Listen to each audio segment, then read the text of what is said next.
Granite முறைகேடு விவகாரம் குறித்து திமுக, அதிமுக ஏன் பதிலளிக்கவில்லை என்று மார்க்சிஸ்ட் கம்யூனிஸ்ட் கட்சியின் மாநில செயலாளர் ஜி. ராமகிருஷ்ணன் கேள்வி எழுப்பியுள்ளார்.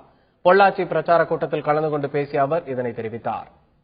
சகாயம் அறிக்கை சமர்ப்பித்து 3 மாத காலம் ஆகிறது.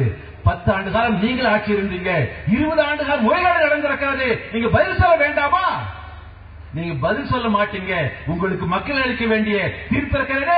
மீண்டும் திராவிட முன்னேற்ற கழகம் ஆட்சிக்கு வரக்கூடாது என்ற அந்த தீர்ப்பால் உங்களுக்கு பதிலாக வரப்போகிறது. நம்ம ஜெயலலிதா அவர்களே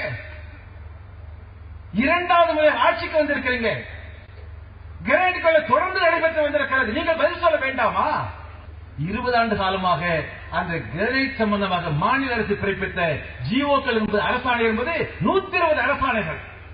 அந்த 120 அரசாணைகளில் 80 அரசாணைகள் கலைஞர் கருணாநிதி முதலமைச்சராக இருந்தபோதுதான் பிறப்பிக்கப்பட்டிருக்கிறது. பதில் சொல்ல வேண்டாமா? இந்த ஊழலை பற்றி பேசுவதற்கு எங்களை தவிர தமிழகத்தில் வேறு யாருக்கும் அருகதை இல்லை என்பதை சுட்டிக்காட்ட கடமைப்பட்டிருக்கிறது.